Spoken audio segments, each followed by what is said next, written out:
Good evening, everybody from here, Pakistan, and the rest of the world, some places of the world is good morning. So we can adjust our salutation according to our time zone. So good morning, good afternoon, and good evening to everybody. Uh, on behalf of Pakistan Institute of Living and Learning, I welcome you all in this international webinar on International Day Against Drug Abuse and Illicit Trafficking. Already, there are extremely positive echoes about the work that the bill has been doing since its inception in Pakistan. So it is most important to come together with different backgrounds to pool our experiences and reflect on how we can work and on understanding about the substance use and related issues here in Pakistan and internationally, and to work on the prevention and the treatment through collaboration with the local as well as the international stakeholders. And I should not forget to say that the Pakistan Institute of Living and Learning is an institution which provides a platform to all the stakeholders to work in collaboration for greater interests at the national level as well as the international level. So PIL has taken responsibility, and it is the need of the hour to do this because the substance use and the related issues are at the core of what is going on in the country today. Again, it is a great pleasure to welcome you all on this international webinar organized by Pakistan Institute of Living and Learning. In this webinar, we have some wonderful international guests. My first guest, who is my friend and colleague, Ms. Daniela. So in a shorter version, I cannot pronounce her full name, but Daniela is the most appropriate for me. So she works in Inter-American Observatory on Drugs and Inter-American Drug Abuse Control Commission. My welcome you, Daniela, to our humble abode, Pakistan, but virtually. So our second honorable guest, who is Dr. Joseph Meager. He is an associate medical director, the Lancashire and the South, and also the Cumbria Foundation Trust. Thank you so much, sir, and we welcome you again, and I welcome you in our humble abode. And again, this is good to see you again the second time here in Pakistan. Our third guest speaker, who is our good friend and brother, is the Dr. Nuruzzaman Rafiq. Dr. Nuruzzaman Rafiq is a lead for the training and development and the National Program Director, Sahar M at the Pakistan Institute of Living and Learning. And he is an honorary chairperson at the and also the Foundation for Research and Development. It's an organization here in Pakistan, in Lahore. So I, Salman Shehzad, again, welcome you all for this wonderful event. Before the starting the speeches of our guest speaker, I humbly request to my all participant and audience, if you have any questions and a query, just you can drop your question and a query in the chat box, and we will take on your questions from there, and we will ask our honorary guest speakers. So our first guest speaker, who is Ms. Daniela from Ecuador. So over to you, Daniela, for your first speech, and if you have 15 minutes to talk about on the substance use and the prevention that you have already in your presentation, I think. So I humbly request you to take the floor and give your presentation, ma'am. Thank you so much, Daniela. Thank you so much, Salman. Good morning, good evening. In Ecuador, it's in the morning. We are 7:30.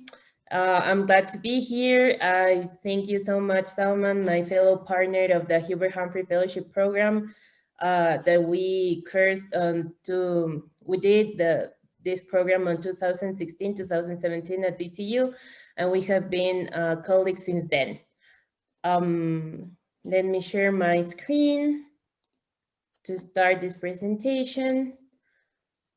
Okay, so first of all, I would like to acknowledge the work and the company and also the mentorship of Dr. Wendy Cleaver.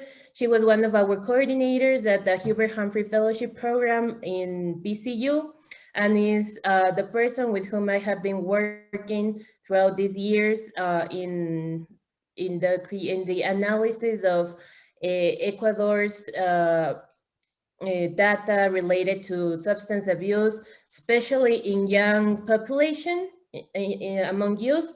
But in this specific presentation, I'm going to talk about correlates of marijuana use and problems with use in a national sample of female Ecuadorian secondary school students. So the content of my presentation, we're going to talk about the national study of illicit drug use among students of 9th, 11th, and 13th grade in Ecuador, conducted in 2016. The key results from that study that then led to the actual study about cannabis study in young females in Ecuador. We're going to talk about the models for lifetime use and problematic use of marijuana, and then the key findings. So for the national study of illicit drug use among students of 9th, 11th, and 13th grade in Ecuador, it was performed in 2016. You can see Ecuador is located in South America. A specific thing that I would like to mention is that we share borders with Colombia at the north and Peru at the south. As you know, both countries are important producers of cocaine and heroin, so that makes Ecuador a specific target country for risk of use and risk of trafficking. So then the study was representative. We had a sample of 34,000 effective surveys among students from 11 to 18 years old. It was representative for capital cities and cities with more than 30,000 inhabitants. It is important also to mention that this survey was representative only for the urban area, so that is one of the limitations of this survey. And we had information for illicit drugs. We did not consider alcohol or tobacco directly. Prevalence, incidence, risk and protective factors, security, and parental control. So what were the key results from this survey that led to the actual study of cannabis use among young females? So we saw that the annual prevalence of use in the population targeted was 9.57%. So that makes the marijuana the most used illicit drug amongst youth.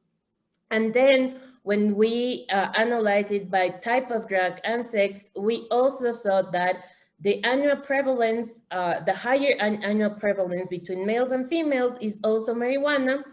And although there is an important gap between males and females, marijuana remains the most illicit drug used among young females. So that led us to the study that I'm going to talk about in this meeting. Oh, I'm sorry.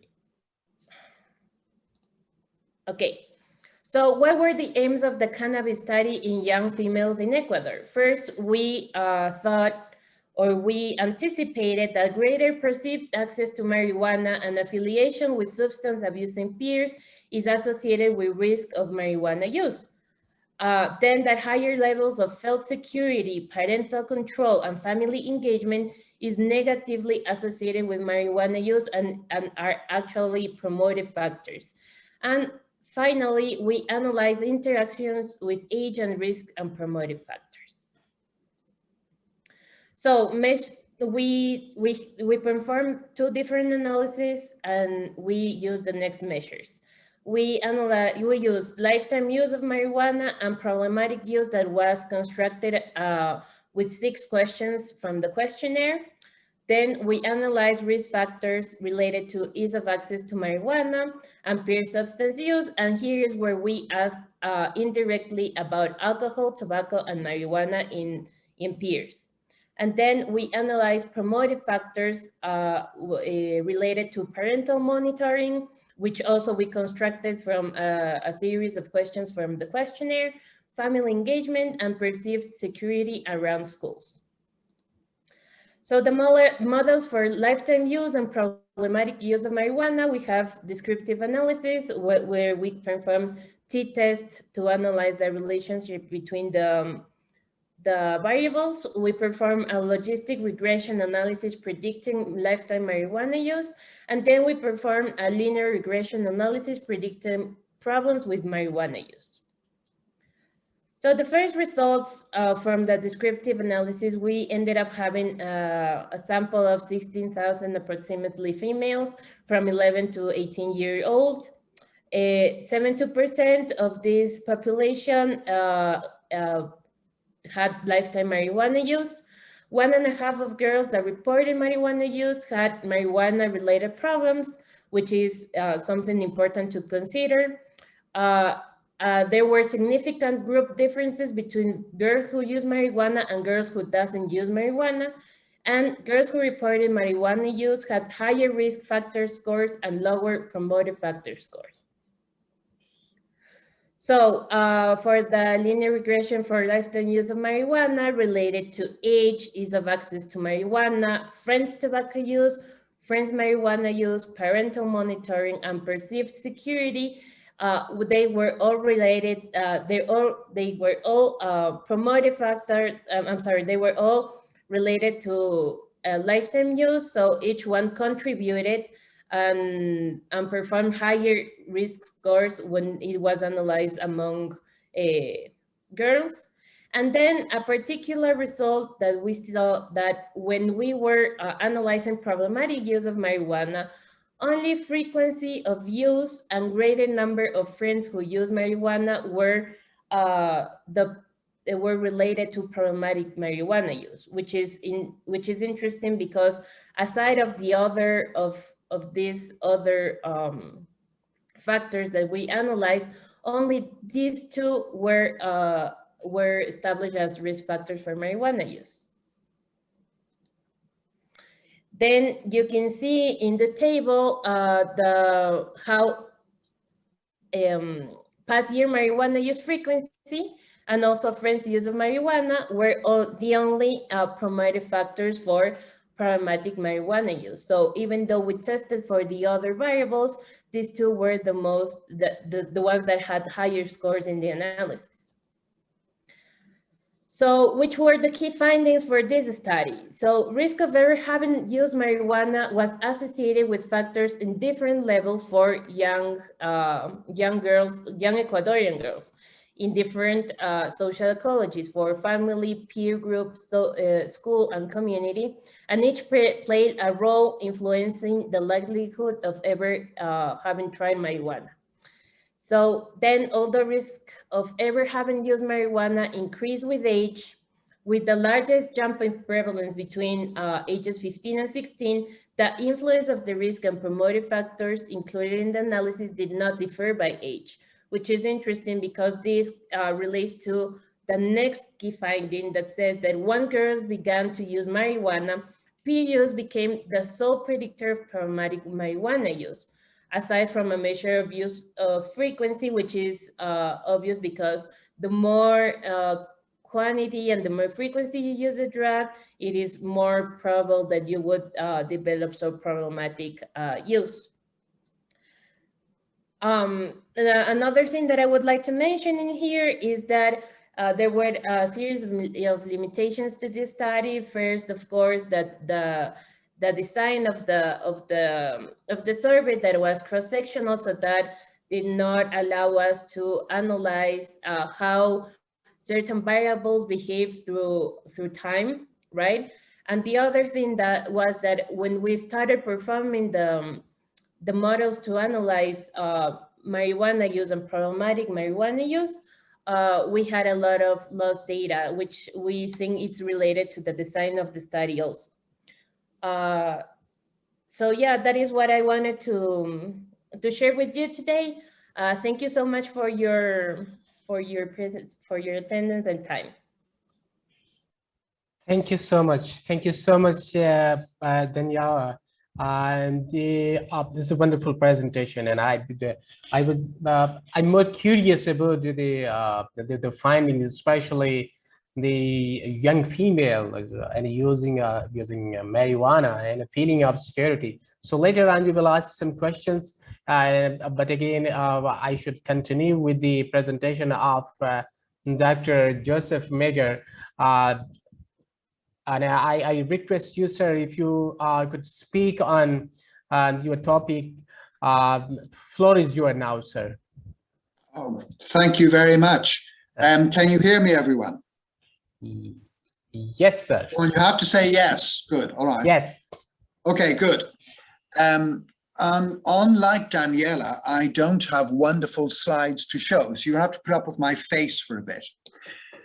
And I was thinking when I got the title of this talk about this concept of illicit drug use. And there are a number of thoughts that came to my mind. First of all, I've attended a few conferences recently, and statements were made that were taken as being fact. And I subsequently tried to check into these statements to see how factual they actually are. And one of the statements that really struck me was, or there were combined, sort of linked statements. One was that prohibition in America had failed. And the second one is that the war on drugs is a failure. And I just thought to myself, because I was due to give a talk on this, so I gave a talk actually on prohibition. Not for 50 minutes, but for longer. But I've talked about prohibition. What was actually happening during prohibition? What actually occurred historically? And what was the outcome of prohibition? Because it's, of course, linked to this core concept of how we understand the licitness or the illicitness of drug use. One of the key topics that we find addressed repeatedly in this debate is that drug use has individual components that are separate from those components of society in general. So what is it about society in general that permits certain drugs to be used and perhaps not others? And this is all the more relevant, I'm picking up from Daniela's point, because large swathes of North America have now legalized the use of marijuana or cannabis. And this happened, of course, in the past, the 1930s, when alcohol became legalized in the United States. So how do we, as a society of people who are involved with treating those who have had all these appalling adverse effects from drug use, how do we understand the way in which society in general makes the decision with regard to what is and what is not licit, what is or what is not legal? And when I looked at what was happening in the States and also what happened in the 1930s and what is happening now in Britain and around the world, there were certain factors that struck me as being preeminent in the debate about drug use. Now, not all of these factors appeal to everyone. And in fact, some of these factors are contradictory one with the other. But the key thing is that when these factors are in place in society, there seems to be a tipping point. And within that society, there is an assumption that our presuppositions about the wrongness, for want of a better term, of drug use now falls, and that somehow it becomes right and not wrong. And when doing a talk on prohibition, I was struck by the extraordinary sense in which history was repeating itself when it came to marijuana. And I want to pick out five in a bit, core concepts that are part of this debate. And these core concepts need to be in some way inculcated within society. Not everybody agrees with all of them, but when they are all there, the tipping point occurs and societies move in changing their attitude, not just to drugs, but I would suspect to a whole range of other behaviors as well. So I'm going to suggest that if I go through these points, we might be able subsequently to debate how we as a group involved with the treatment might be able to respond to them. So the first of these points is the concept of compassion. Now, compassion is very important in any society. And when people are trying to promote drug use, it is frequently comes on the back of a single hard case, a single circumstance that appears to be very difficult. In Britain, we recently had a highly promoted circumstance in which there is a boy called Billy Caldwell. And Billy Caldwell was, I think, 5 or 6 years old, and his mother, maybe a bit older, his mother was a strong advocate for the use of cannabis, marijuana. And all right, so a strong advocate for use. And she said that her son Billy had a form of intractable epilepsy, and this could only be treated by marijuana or by cannabis. Now, there isn't a great deal of medical evidence that this is actually true, but she was a very forceful figure. And in fact, the then Home Secretary in Britain decided to legalize the use of cannabis for medical purposes, whatever that is. But the point I'm trying to raise here is that society responded to that particular case with compassion. In other words, the circumstance was relatively rare. Very few people have intractable epilepsy. We could say yes to these particular circumstances without changing society very much, and yet we do not appear to be hard-hearted or hard-nosed or too legalistic in the application of rules. So compassion, and compassion requires that the circumstance is relatively rare. In other words, that the circumstance we're trying to address occurs at a frequency below that which will actually make a difference to society. The second area is to do with personal freedom and individual liberty, because many of the arguments around drug use revolve around this concept that it's my body, it's my choice.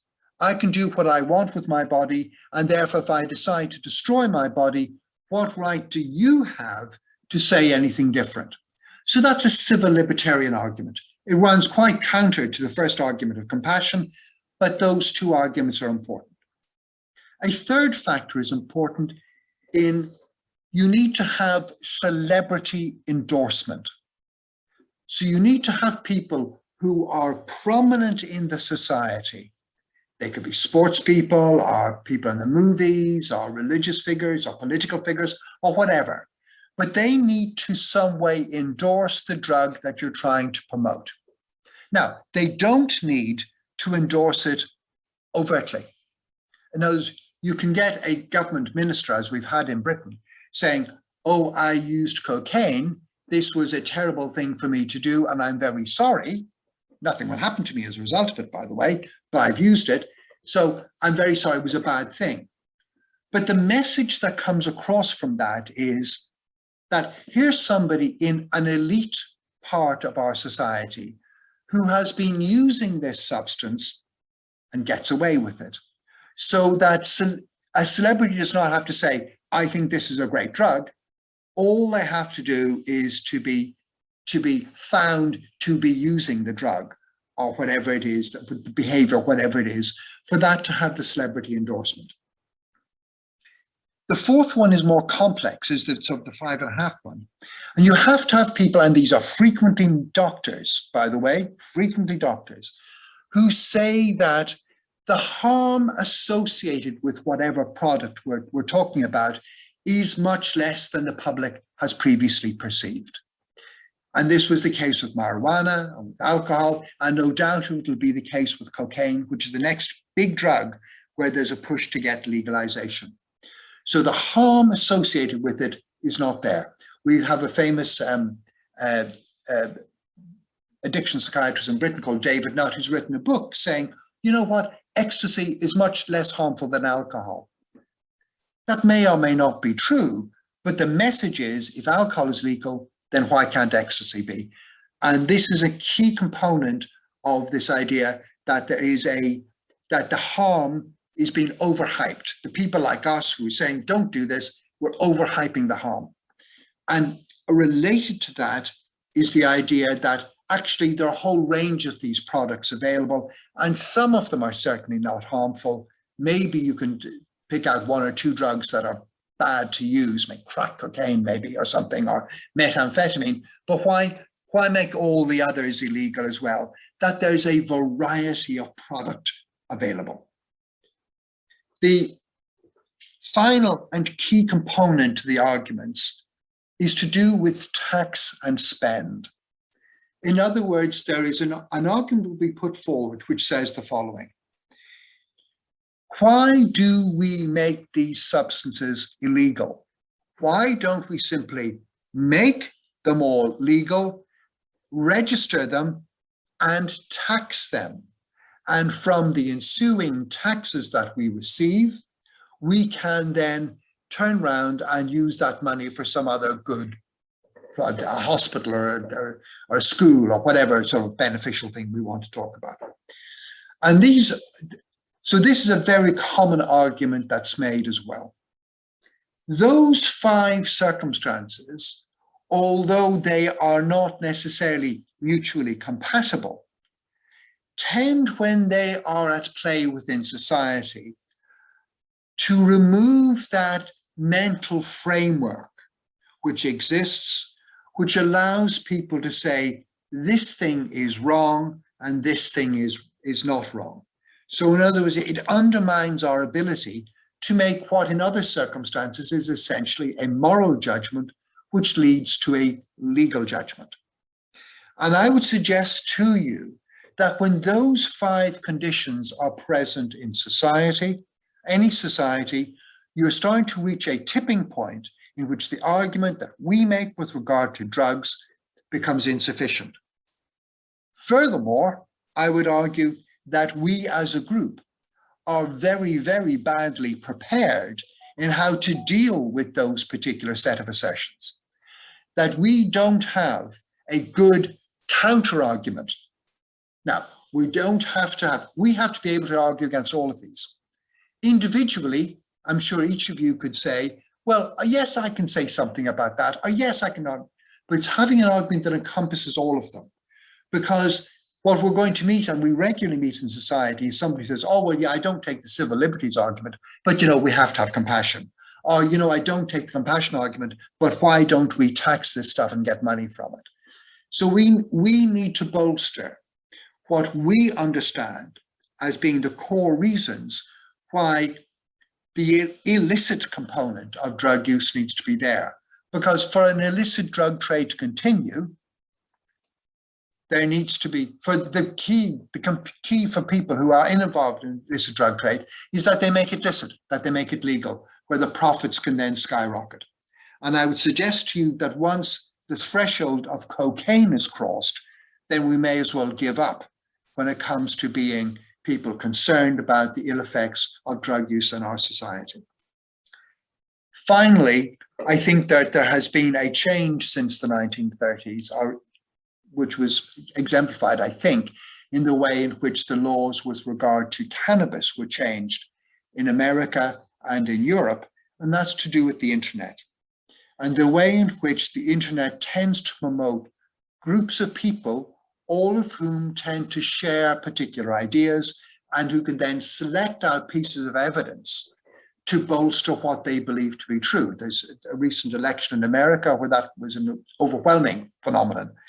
But the internet has led to these bubbles of people who can then say, well, we're all for this particular action because everybody we speak to agrees with us. And one of the interesting things in Daniela's talk was that, one of the many interesting things in Daniela's talk was that these girls who were continuing to use marijuana, cannabis, did so because essentially peer pressure. And that peer pressure has come about because there is a subgroup within that society that normalizes the use of these drugs. There's an entire sociological literature on this concept of normalization, making something that was previously abnormal or abhorrent normal. And we are going through that phase at the moment. And I think that we need to be prepared with good answers for it to be able to take on the potential normalization. And I would suggest to you all that cocaine is the next frontier that we're going to have to deal with. And I'm delighted to say that is within the 15 minutes allotted to me. Thank you very much. It's really, I wish if you could have more time, and I would love to listen more and more. There's that really thought-provoking the discussion, and the topic that you have chosen was really, really interesting, Joseph. Thank you so much for enlightening us. Thank you so much. Thank you. Thank you. So we have a few questions, Joseph. Later on, we will put forward, and we will be waiting for your answer. But before that, I would love to request to my dear friend and a brother, Dr. Nuruzzaman Rafiq. Over to you, sir. Dr. Nuruzzaman Rafiq, sir.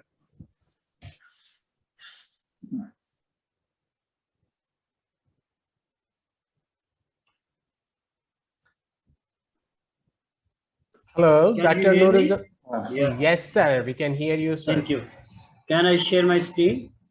You can, sir. Thank you.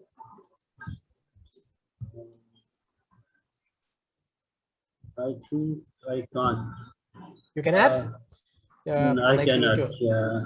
Let me, Sir, now now I try. can do it. Now I can Try do again. it. Yeah, I can do it. Thank you. Can you see it? Yes, sir. Thank you, sir. So good morning, good evening, and good afternoon, and even at certain places, I think it would be night as well. Thank you very much for this opportunity, which has been given to me by Pakistan Institute of Living and Learning, and from my very learned teacher and my brother, Dr. Salman, who said that you have to actually go ahead and deliver this particular lecture about what is the situation in Pakistan and how we can actually tackle it.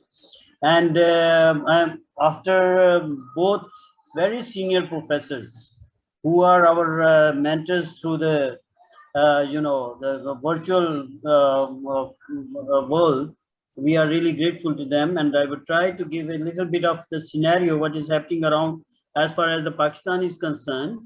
And this is our country, the Pakistan, and you can see that I would like to highlight what is, as far as the drug use in Pakistan is concerned, how it is being trafficked. And this is all actually, the source is the 2012 National Drug Survey Report. Unfortunately, we couldn't take up the survey in 2020. Government has planned it, but due to this COVID situation, the work was actually suspended till we have all the, this COVID situation get a little bit better. So I just wanted to show you the Afghanistan map as well. If you look around that, as far as the poppy growing areas in Afghanistan are concerned, these are actually bordering Pakistan. And you can see that all the provinces, there the poppy is being grown. Moreover, as far as the precursor is concerned, that is actually been taken by them, and then heroin and other things are being actually prepared over there. We have got quite a porous border, but thanks to government of Pakistan, now even we have started going ahead for the fencing towards the Afghanistan border. And now, as far as since previously, a lot of points were there from where it was possible to actually bring in the various type of substances to Pakistan. But that would actually get controlled in near future. And all these three routes, you can see all those routes, finally they actually end up in the Arabian Sea, and from Arabian Sea it is actually going into the other countries. Moreover, as far as the international borders are international flights are concerned, that is also being smuggled or trafficked through those particular ways. And a little bit of it also goes to India. But if from India we get these, the precursors are actually being trafficked towards the Afghanistan as well. As far as the drug scenario is concerned, it's a public health issue, and all of us know that this has done a lot of damage, particularly in a country like Pakistan, where we have got more than 6.4% of the population, which is actually the one which has ever used any type of drugs. And keeping in view the present population census, we have got more than 220 million people. So in that way, we have got more than 12 million people in Pakistan who have ever used the drugs. And though the poppy is being grown, the cannabis is being grown in Pakistan, but that is actually being destroyed by the anti-narcotic force, which is actually doing it. And most of the our Balochistan province, as well as the province of the KPK, the poppy is actually grown over there, and then later it is definitely being destroyed by the anti-narcotics force and the other law enforcing agencies. So as I told about the precursors and these things, these are the ones which are actually being taken towards Afghanistan, and the drugs like amphetamine, these are being synthesized over there, rather synthetically being prepared. So as far as Pakistan is concerned, we are trying our best to reduce as much as possible. I just talked about this particular report that in 2012 it was 6.7 million people, now 220 million population as far as the census is concerned. So the number of the users that has been increased to more than 12 million. So that is according to the the prevalence rate of the 6.4%. And one important thing is that our youth, that is 66% of the total population, that is youth. So we have to actually cater services to these youth as well. As far as using and abusing the drugs is quite an old one, and still if we look upon various things, cannabis is the drug which is being used quite commonly in Pakistan. So according to that, we have actually, when that survey was conducted, it was more than 55,000 respondents from various districts of Pakistan who were actually interviewed for this particular thing. Now, another important thing is related with the injecting drug users, which are estimated at that time. It was 430,000, which was 0.4% of the total 6.4% users. But now, again, keeping in view this 0.4%, we think that it's more than 600,000 people who are actually injecting drug users. And moreover, as far as the National AIDS Control Report is concerned, it shows that as far as the HIV is concerned, that is towards a rise, particularly in the people who inject drugs. and moreover as well as their spouses. So that is another very alarming state. Another thing which have been observed is actually about the hepatitis C. So the prevalence of hepatitis C is again towards an increase over there. And it has also been seen that 1.5 million of the substance user at that time, they were females. This is the scenario actually which is given over there of various type of drugs which are being used. Since I have got shorter time, then so I will try to finish it up within next 3-4 minutes. Then if you look around this particular map, you can see the darkest green color is the KPK area where the consumers are highest over there. So they use more drugs over there as compared to the other parts of the country. But the lighter one, just near this darker one, is the Punjab province, which is almost having half of the total population of Pakistan. So in that way, as far as the quantity of the person or the total number of persons who are using various type of substances, that is higher in Punjab.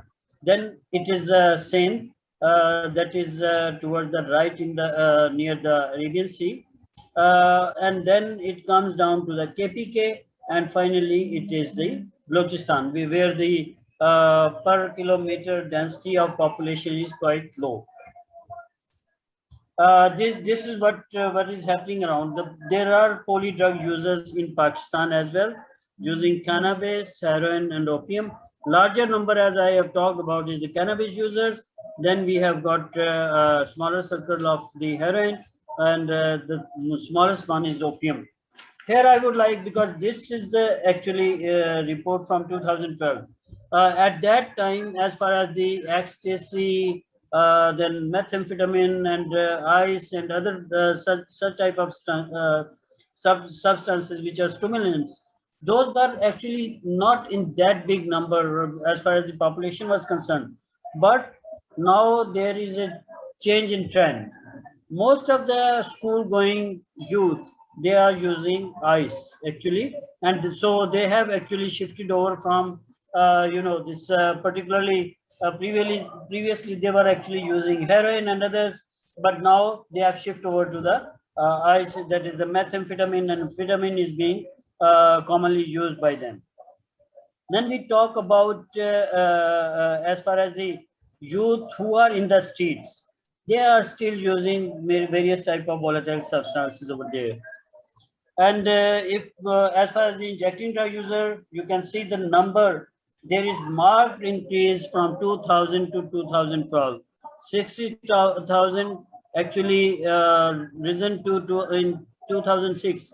We actually conducted one HIV/AIDS surveillance project in Pakistan through Canadian SIDA, and at that time it was 125,000, and now it is in 2012 it was 430,000, and keeping in view the prevalence rate, it is more than around estimated to be around 600,000. So that is quite alarming. So the type of services which are available, but that is very little, I would say, as far as the capacity building and trainings are concerned. These are being provided. Research is yes, like Pakistan Institute of Living and Learning is one which has actually started a number of researches, not only quantitative, also the qualitative researches, and we would be actually conducting certain operational researches as well as far as various projects are concerned. Then in-house treatment, there are less than 2,000 beds which has been allocated across Pakistan. So that is very important, that we don't have enough number of beds as far as the patients are concerned. So that is very important, we have to look into. Outreach program, especially for people who inject drugs, that is drug harm reduction programs. These are actually what is happening around. Most of them, like Global Fund, actually was giving one particular funding in Pakistan. So when they stopped it, there were no services across Pakistan, and the number which in 2005 we have less than 9% as far as the HIV prevalence in PWID is concerned, was less than 9%. Now, the present report shows that it has actually increased to more than 30%. And even their spouses has been tested, and in spouses it has been observed that the number of the people who are HIV positive as well as hepatitis C is positive, that is towards an increase. Awareness programs are always taken up, particularly when this 26th June is around. That is the only time I see that most of the organizations these are active. So no routine work is actually being taken up. So that those are some of the gaps in provision of services which are of prime importance. We have to look into it. That though we since we don't have any evidences previously as far as the prevention programs are concerned and the treatment programs are concerned. So those gaps are to be actually now filled in. So that is something we have to look into. And here I would like to end up my presentation. Thank you very much. Thank you so much, Dr. Zaman Rafiq, for your wonderful presentation regarding the prevalence of substance use, and again, what can we do as a way forward. It's a wonderful presentation. Thank you so much, sir, for your valuable time and sharing your knowledge with us. Thank you so much. And now, I will request my humbly, is a request for our audience. If you want to ask some questions, then you can drop your question in the chat box and we will take on your question from there. So if you people have no any question, but I have questions. Daniela, it's again wonderful presentation. And my question is a comment on. It's a wonderful presentation, but again, why it is so, especially in the female, and especially the young girls, are the prevalence of the marijuana is quite high. Any good reason? Because we don't see these trends here in Pakistan, in the Southeast Asian countries, and especially in Pakistan. What could be the possible reason? One reason Dr. Joseph has mentioned, especially the peer pressure. Because peer pressure is one of the environmental determinant when we are talking about. How about the intrapersonal variable? The individual factors really contributes a lot. What are the reasons for the marijuana use is quite high in females? Please. Thank you very much, Salman. So first of all, that was one of the limitations of the study that I mentioned at the end, that due to the design of the study, that it was cross-sectional, we could not consider other variables because they were not well constructed, or at the time that we wanted to analyze them and include them in the model, we did not have enough data to test them. So that would be a first issue, to have had just peer use of marijuana as the sole predictor of problematic use. But if we see in a broader aspect, marijuana has been legalized in Ecuador during the past 2 years. It is legalized as for production, for medical purposes, and for recreational purposes. So I think it's a trend in the hemisphere itself that marijuana, as Dr. Joseph said, it is changing how people are perceiving the risk of these drugs, of these illicit drugs, that in the end, and due to several studies, you can see that they also have these medical purposes. They have been tested and have positive results for several maladies and stuff like that. So I think that is one of the concerns, one of the reasons. The other reason is that as the risk has lowered, the perceived risk of marijuana use has been declined during the past years. Girls are not afraid to report the use of illicit drugs, right? So this is another thing that we have to consider. Before, the use of alcohol, tobacco, drugs was solely a main issue, right? So because of, and this is going to be linked to a gender perspective, right? So girls and women were not allowed to use drugs, to use alcohol, to use tobacco, and that make them not reported in the surveys. So I think that now they are not afraid to report it. I think there is more use of other drugs among young girls that is yet not reported because of the of how these other drugs are considered in society. But as Dr. Joseph said, and as history has taught us, while we develop and while we go to another perspective of drugs, then people are not afraid of using them, and are not going to and are not so discreet about them. So then the question is, what are we doing for girls to protect them for the consequences of this use, and to help them also to declare the use that at the end is going to need to be attended by the health services, social services, etc. So yeah, that is my opinion about that. Thank you so much. Thank you so much, Daniela, for your the answers. It's wonderful. And again, one question from Dr. Joseph. Uh, until this June 26th, we were talking about the war on drugs.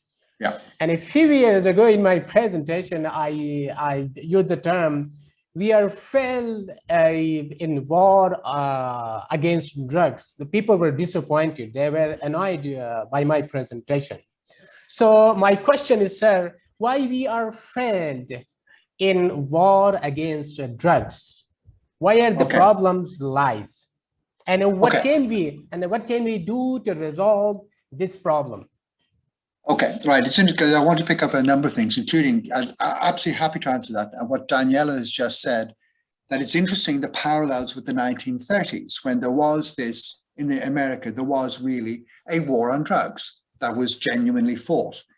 One of the things that happened in the 1930s, to make alcohol socially acceptable, new ranges of alcohols were produced, including cocktails, which were specifically directed towards women as opposed to men. The actual alcohol, the way in which it was presented, was to be made female friendly, because America had a very, very low rate of female alcohol consumption before the 1920s. So one of the things we have to be aware of is that this is a major commercial enterprise. There are hundreds of billions of dollars being produced, of product being produced every year across the world. It's making many people very rich. The methods behind the production and the distribution and the sale of these products is highly sophisticated. There are many people from a whole range of walks in life are involved in it. And we need to be clear that this is not simply a matter of us saying, oh, this is very bad for you, this will give you liver disease, or this will give you whatever. There's a far greater social construct involved that we need to address. The question in the chat box was to do with how can we protect ourselves from this social pressure? And related to that, your question is the war on drugs. You know, did it fail or did it work? Now, I would posit it to you that certainly prohibition did work. The amount of alcohol as consumed in America in 1830 was 3 times higher per person than it was in 1930 and 1935. In other words, prohibition significantly changed American social attitudes towards alcohol. Now, what it didn't do is remove all alcohol. And the war on drugs will definitely not remove all drugs. But what it can do, if when it's fought, and I appreciate that Pakistan, as Dr. Noor is saying, is fighting a fairly significant war on drugs, which is not being given the international support, which I think it warrants and deserves. But the part of the reason for that is because our ability to say no, our ability to say there is a core moral question at root here has been undermined by the way in which the arguments in favor of drugs have been percolating throughout our society. So the war on drugs, I appreciate there's the standard statement is it's failed, but the question is, has it actually failed? What would things have been like had there been no official governmental effort to take on drugs? Would things have been better or worse? And I think that's the comparison we need to make. Sorry, I've taken a lot of your time with that answer. Now, thank you so much. Thank you so much for the wonderful explanation. And the last question for Dr. Nuruzzaman Rafiq, Dr. Fawzia Sadia Fawzia Saeed is asking about why the prevalence of substance use in KPK has more, prevalence of KPK is more high as compared to other provinces, and the consumers of SUD, substance use, are in higher number as compared to the rest of the country. You are waiting for your answer. Thank you very much, sir. Thank you, Sadia. You have asked a very valid question. Actually, as I mentioned in my presentation, that this is actually bordering with the Afghanistan, and whatever is actually coming up from Afghanistan, that is actually being consumed in particularly there are two reasons. One, the most of the drug pushers or those who are actually trafficking the drugs, they are from KPK side. So they are actually having it from Afghanistan, and then they are actually bringing it over there. And when it comes over there, many people actually who are the drug pushers over there, they actually start selling it particularly in the KPK. That's the one reason which is important. Secondly, the reason is that literacy level is very important. We have observed that those the areas which were actually federally administered previously, they are the one because where the literacy level was quite low. So I think that that could be another reason over there. Yeah, and poverty, of course, that is also playing some role over there. Thank you. And thank you so much, sir, for your answer. Before going to the closing session, first let me to welcome our honorable sir, Professor Dr. Nusrat Hussain. So I just saw him in the participant list. Professor Dr. Nusrat Hussain, sir. Sir, welcome you, sir. Welcome to our this webinar, sir. And we need your valuable inputs and your ideas, sir. No, before closing, sir. Yes, thank you very much. My sincere apologies to all. I was very, very late, but whatever I've seen, it's a very impressive webinar, and the discussion and the question answers are interesting. I think it's a major issue, both with regard to work in Pakistan, and I work with Joseph in the same trust in the UK. We have a major problem here in the UK as well, and that is what we need to look at and work towards. One of our major problems is that children of South Asian origin are more likely to drop out from schools, get into drugs, into prisons. So is like a cycle. And that is something which we need to look at. And that is why I put in a question to Joseph about what is the best time to intervene and what evidence do we have is something maybe we can take up in the next webinar and do more of these sessions. I'm quite impressed by Dr. Salman, yours, Dr. Noor, the weekly global group which you run on substance misuse disorders.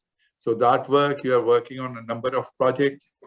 So maybe again in the next webinar, we can talk more about it. Thank you very much. Thank you very much. Thank you so much, sir.